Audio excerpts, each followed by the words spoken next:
Hello दोस्तों, आज हम सीखेंगे एक्सेल में कुछ बेसिक फार्मूलेज जैसे कि सम, माइनस, मल्टीप्लाई एंड डिवीज़न, ताकि एक्सेल में आपका बेस मजबूत हो सके। तो चलिए आइए देखते हैं और सीखते हैं। हेलो दोस्तों, इस एक्सेल फाइल में हम एक्सेल के कुछ बेसिक फार्मूलेज सीखेंगे एंड इनको हम देखेंगे हमारी एक्सेल फाइल में इन्हें कैसे अप्लाई किया जाता है। सबसे पहले हम सीखेंगे सम यानी एडिशन का फार्मूला,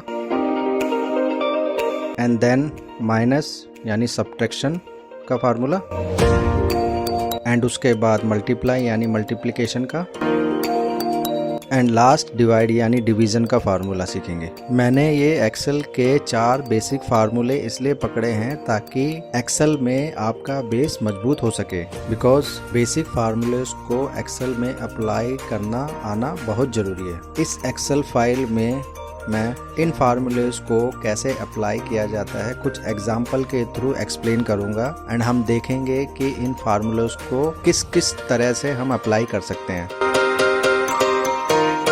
तो सबसे पहले हम सम यानी एडिशन का फार्मूला सीखते हैं। इसको हम 3 एग्जाम्पल की सहायता से समझेंगे एंड इसको कैसे कैसे अप्लाई कर सकते हैं वो सीखेंगे। तो सबसे पहले हम एग्जाम्पल 1 की तरफ बढ़ते हैं। इधर मैं एक इम्पॉर्टेंट बात बताना चाहूँगा कि एक्सेल में हर फार्मूले की शुरुआत इज इक्वल टू यानी बराबर से होती है, और ये क्यों होती है इसको थोड़ा समझते हैं। अगर आप दिए हुए पिक्चर्स में मैथमेटिक्स के कुछ क्वेश्चंस को चेक करें तो आप देखेंगे कि हर क्वेश्चंस के आंसर से पहले इज इक्वल टू लगा हुआ है, और यही नहीं हर क्वेश्चन के आगे इज इक्वल टू लगता ही है। तो इसीलिए हमें हर एक्सेल में हर फार्मूले के आगे इज इक्वल टू लगाना ही पड़ता है। तो हम पहले एग्जाम्पल में येलो पोर्शन के सेल में इज इक्वल टू टाइप करते हैं, एंड उसके बाद SUM यानी सम टाइप करते हैं, एंड उसके बाद हमें ओपन ब्रैकेट टाइप करना है। इधर एक बात ध्यान देने वाली और है, एक्सेल में हर फार्मूले का पैटर्न इसी तरह से होता है। सबसे पहले आपको इज इक्वल टू लगाना होता है, फिर जो फार्मूला आपको अप्लाई करना है उसे टाइप करना है, एंड उसके बाद ओपन ब्रैकेट लगाना है, फिर उसकी कुछ कंडीशंस होती है वो टाइप करनी है, देन ब्रैकेट क्लोज कर देना है। इस फार्मूले में हमें ओपन ब्रैकेट लगाने के बाद कीबोर्ड के एरो की के हेल्प से सबसे पहले सेल को पिक करना है जिनका हमें टोटल करना है। तो आप देखेंगे उस सेल्स का कॉलम और रो ऑटोमेटिकली टाइप हो जाएगा। कॉलम C है एंड रो 6 नंबर है। उसके बाद हमें कीबोर्ड का शिफ्ट प्रेस करके रखना है, एंड एरो की मदद से हमें उतनी रेंज सेलेक्ट करनी है जितने सेल्स का हमें टोटल करना है यानी सम करना है। आप इसे माउस की सहायता से भी सेलेक्ट कर सकते हैं, एंड लास्ट में हमें ब्रैकेट को क्लोज कर देना है एंड एंटर मार देना है। तो आप देख सकते हैं कि हमारा फार्मूला ठीक से अप्लाई हो चुका है। अगर आप एक्सेल के थोड़ा स्टेटस बार पर नजर दौड़ाएं तो आप देख सकते हैं उधर भी आप जितने सेल्स को सेलेक्ट करेंगे उसका टोटल यानी सम शो करेगा, क्योंकि कई बार हमें कुछ सेल्स का अगर टोटल चेक करना है तो ऐसे भी चेक कर सकते हैं आप बिना फार्मूले को टाइप करे। अब हम एग्जाम्पल 2 की तरफ बढ़ते हैं।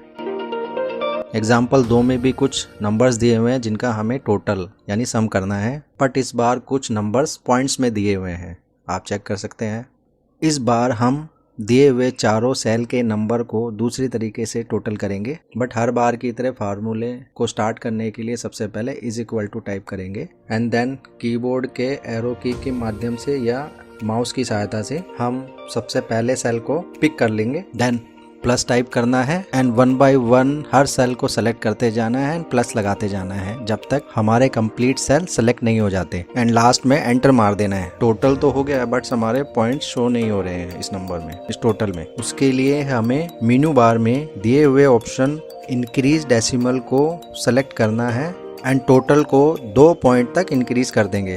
तो आप देख सकते हैं हमारे टोटल में पॉइंट शो हो गए हैं। तो आप देख सकते हैं हमारा टोटल पूरा निकल कर आ गया है। अब हम बढ़ते हैं अपने तीसरे एग्जाम्पल की तरफ। इस एग्जाम्पल में हमें फर्स्ट कॉलम में वाटर का बिल अमाउंट दिया हुआ है, एंड सेकंड कॉलम में मोबाइल बिल का अमाउंट दिया हुआ है। हमें इन दोनों कॉलम के बिल के अमाउंट को तीसरे कॉलम में टोटल बिल के रूप में निकालना है, यानी water bill plus mobile bill is equal to total bill. इस बार हमें सम के फार्मूले को टाइप करने की कोई जरूरत नहीं है, मैं आपको कीबोर्ड का एक शॉर्टकट शॉर्टकट तरीका बताने जा रहा हूँ, जिसकी सहायता से सम का फार्मूला ऑटोमेटिकली टाइप भी होगा एंड रेंज भी सेलेक्ट हो जाएगी बस कुछ की प्रेस करने से। एंड वो कीबोर्ड के कीज हैं Alt and is equal to, यानी आपको Alt प्रेस करके रखना है and is equal to press कर देना है। का पूरा कंप्लीट फार्मूला रेंज के साथ सेलेक्ट हो जाएगा। मैं इसी तरीके को हमेशा यूज करता हूँ क्योंकि ये बेस्ट तरीका है सम के फार्मूले को अप्लाई करने का। अब हमें हर सेल में सम के फार्मूले को टाइप करने की कोई ज़रूरत नहीं है,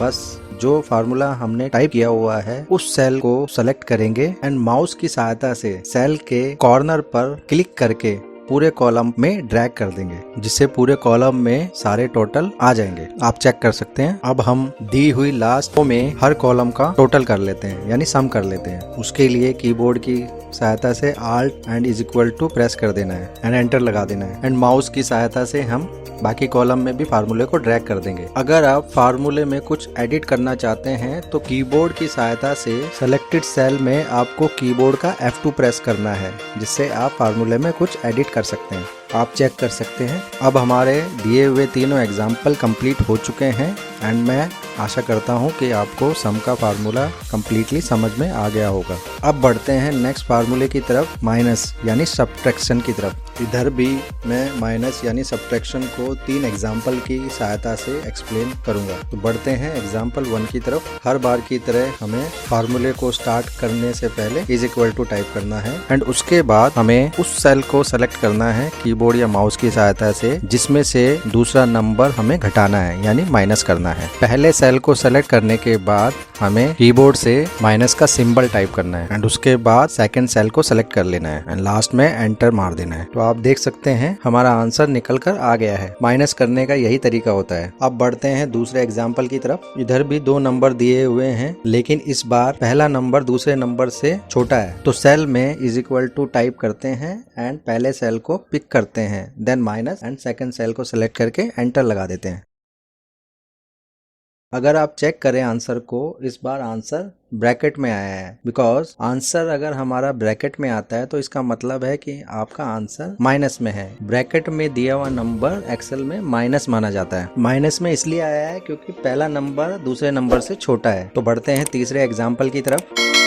इस बार हमें पहले कॉलम में करंट ईयर का सेल अमाउंट दिया हुआ है, सेकंड कॉलम में लास्ट ईयर सेल दिया हुआ है एंड थर्ड कॉलम में हमें इंक्रीज सेल का कॉलम दिया हुआ है, यानी बढ़ी हुई सेल का अमाउंट हमें कैलकुलेट करना है। It means last year sale minus current year sale is equal to increased sale. तो रो के फर्स्ट येलो सेल को सेलेक्ट करते हैं and is equal to type करते हैं एंड उसके बाद लास्ट ईयर सेल के सेल को सेलेक्ट कर लेते हैं एंड देन माइनस का सिंबल लगा देते हैं। सेलेक्ट करने के बाद अगर आप ध्यान दें, फार्मूले की तरफ ध्यान दें, तो कुछ D16 उसमें आ जाता है। तो जब भी हम किसी सेल को सेलेक्ट करते हैं उसका नंबर ऑफ कॉलम एंड उस रो का नंबर्स आ जाता है। तो इधर आप चेक कर सकते हैं D16। अगर मैं इस फार्मूले में D16 की जगह D17 करता हूँ या D18 करता हूँ तो आप देखेंगे कि ऑटोमेटिकली वो सेल चेंज हो जाता है। सेल सेलेक्ट करने के बाद हम माइनस टाइप करेंगे एंड करंट ईयर सेल के सेल को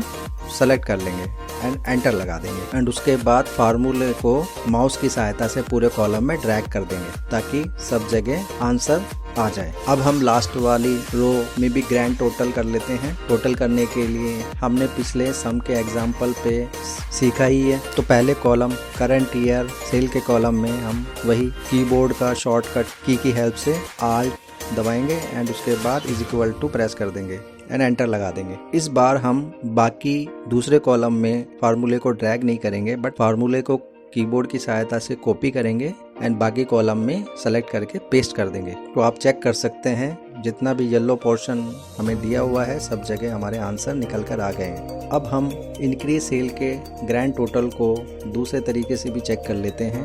टोटल को सारे सेल को सेलेक्ट करके 1 बाय 1 हम प्लस का सिंबल लगाते जाएंगे और लास्ट में एंटर लगा देंगे, जो कि हमने पिछले सम के एग्जाम्पल में सीखा ही है। तो इस तरीके से भी हमारा सेम आंसर आता है। आपको टोटल करने का जो भी तरीका अच्छा लगता है वो अप्लाई कर सकते हैं। अब हम बढ़ते हैं अपने तीसरे फार्मूले की तरफ, जो कि मल्टीप्लाई एंड मल्टीप्लिकेशन का है।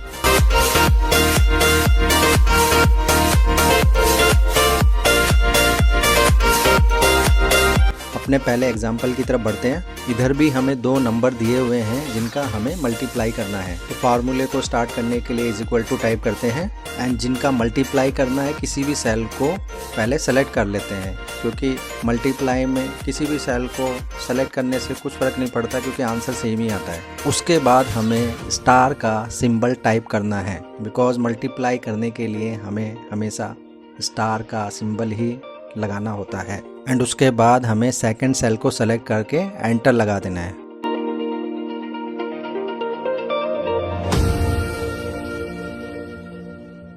अब हम फार्मूले को एडिट करके सेल को चेंज करके भी चेक कर लेते हैं कि आंसर हमारा सेम ही आता है, यानी फर्स्ट सेल की जगह सेकंड सेल की जगह फर्स्ट सेल।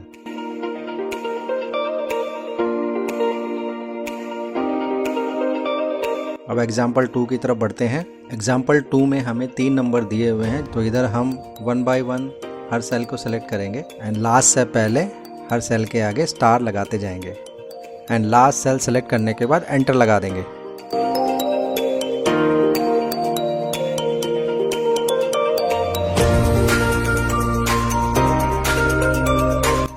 तो बढ़ते हैं एग्जाम्पल 3 की तरफ। एग्जाम्पल 3 में हमें इस बार कॉलम 1 में क्वांटिटी दिया हुआ है, सेकंड कॉलम में प्राइस एंड थर्ड कॉलम में हमें टोटल निकालना है, यानी quantity multiply by price is equal to total. तो टोटल के पहले येलो सेल में इज इक्वल टू टाइप करते हैं एंड उसके बाद क्वांटिटी सेम रो में क्वांटिटी के फर्स्ट रो को सेलेक्ट करके स्टार का सिंबल लगा के प्राइस का सेल सेलेक्ट करके एंटर लगा देंगे एंड माउस की सहायता से बाकी सब रो में फार्मूले को ड्रैग कर देंगे।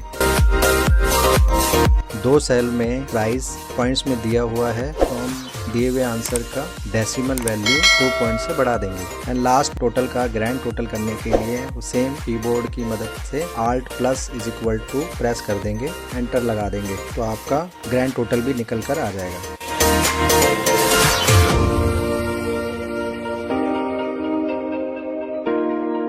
अब हम बढ़ते हैं अपने चौथे यानी लास्ट फार्मूले की तरफ, डिवाइड यानी डिवीजन का फार्मूला। इधर भी हम 3 एग्जाम्पल की सहायता से इसको समझते हैं और सीखते हैं। एग्जाम्पल 1 की तरफ बढ़ते हैं। इधर भी हमें 2 नंबर दिए हुए हैं जिनका हमें डिवीजन निकालना है। तो हमेशा की तरह फार्मूले में इज इक्वल टू टाइप करते हैं एंड उसके बाद हमें पहले सेल को सेलेक्ट कर लेना है एंड उसके बाद हमें डिवाइड करने के लिए स्लैश सिंबल को टाइप करना है।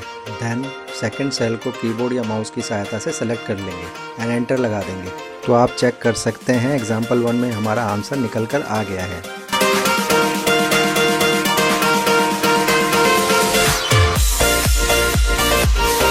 अब बढ़ते हैं सेकंड एग्जाम्पल की तरफ। इधर भी हमें 2 नंबर दिए हुए हैं बट सेकंड नंबर 0 है, तो चेक कर लेते हैं आंसर क्या आता है। आपको पता ही है कि जब भी हम किसी नंबर को 0 से डिवाइड करते हैं आंसर में एरर आ जाता है, यानी वो डिवाइड ही नहीं हो सकता, पॉसिबल ही नहीं है। अब हम दिए हुए सेल में 0 नंबर को चेंज करके देख लेते हैं कि आंसर भी हमारा ऑटोमेटिकली चेंज हो जाएगा। तो आप देख सकते हैं जैसे ही हमने 0 नंबर को चेंज किया तो आंसर भी ऑटोमेटिकली चेंज होता जा रहा है हमारा।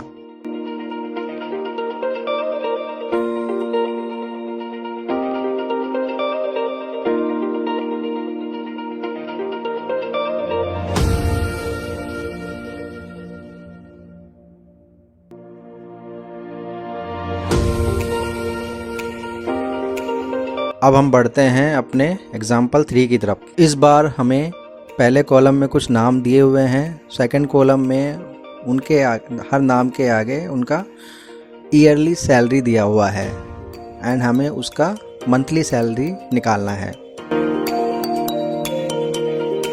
उसके लिए हम हर बार की तरह पहले रो में फार्मूले को स्टार्ट करने के लिए इज इक्वल टू टाइप करते हैं एंड इस बार हम ईयरली सैलरी वाले सेल को सेलेक्ट कर लेते हैं एंड सेलेक्ट करने के बाद हम डिवाइड करने के लिए स्लैश का सिंबल टाइप करते हैं एंड इस बार क्योंकि हमें मंथली सैलरी निकालनी है तो 12 टाइप करते हैं, बिकॉज एक साल में 12 महीने होते हैं। तो monthly salary is equal to yearly salary divided by 12। तो टाइप करते हैं एंड एंटर लगाते हैं एंटर लगाने के बाद हम फार्मूले को यानी आंसर को कॉपी कर लेंगे एंड बाकी सेल में भी पेस्ट कर देंगे। तो हर किसी के आगे हमारा मंथली सैलरी निकल कर आ गया है। अब हम ईयरली सैलरी और मंथली सैलरी का ग्रैंड टोटल भी कर लेते हैं। तो ईयरली सैलरी में कीबोर्ड की सहायता से सम का फार्मूला टाइप कर लेते हैं, यानी Alt plus is equal to press कर देते हैं एंड एंटर लगा देते हैं। और बाकी जगह कीबोर्ड की सहायता से Ctrl C यानी कॉपी करके दूसरे सेल में Ctrl V यानी पेस्ट कर देते हैं।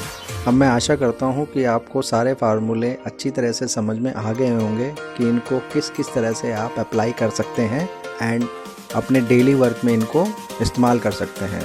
Thank you. दोस्तों, इस वीडियो से आपको कुछ सीखने को मिला हो तो इस वीडियो को लाइक और चैनल को सब्सक्राइब करना ना भूलें। Thank you.